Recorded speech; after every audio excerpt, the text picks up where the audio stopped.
We dip the apple in the honey. We all know the famous song. But what's the deal with the honey?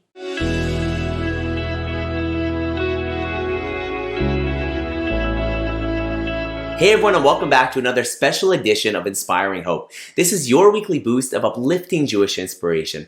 I'm Rabbi Tzvi Sytner, and on behalf of H.com and the Village Shul, I want to thank you all for listening. So yeah, it's that time of year again, where every child comes home singing the famous song that we all know, we dip the apple in the honey. But why do we dip our apples and challah in honey?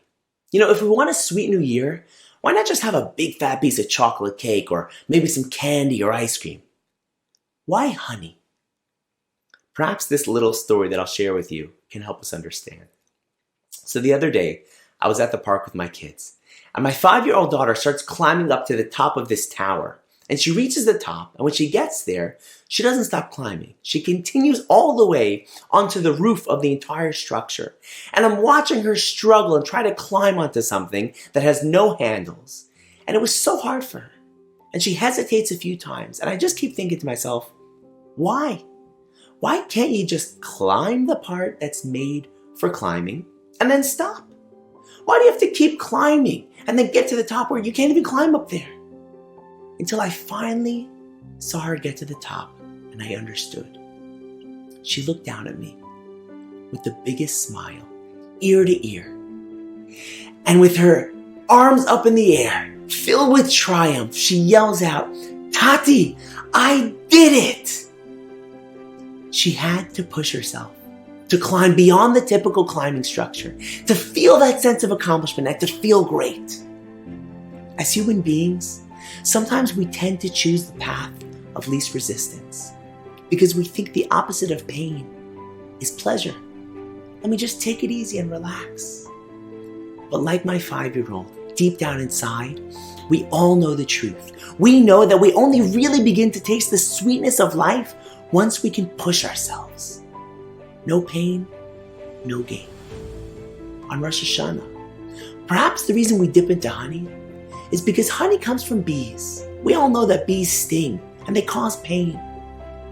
And pain is something that we tend to avoid. But it's only by getting past the pain, the bee sting, that we can taste the honey. On Rosh Hashanah, we eat honey, perhaps to remind us that only through pain, through taking risks, through facing our fears and overcoming challenges, can we taste the sweetness of life. You can only really taste the sweetness of marriage, as an example, when you work hard on your communication and your sensitivity to one another. You can only really have the pleasure of feeling self-confident when you can face your insecurities.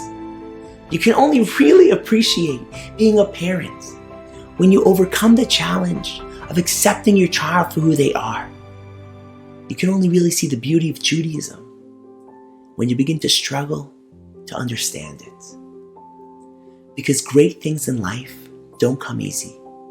We need to overcome the obstacles to achieve it. We all want to be great in life. We want to be great husbands, we want to be great wives, we want to be great parents, we want to be great growing Jews. This year, decide who you want to be. Face the bees that stand in your way and enjoy the sweetness of the honey that you worked so hard for. Shana Tova.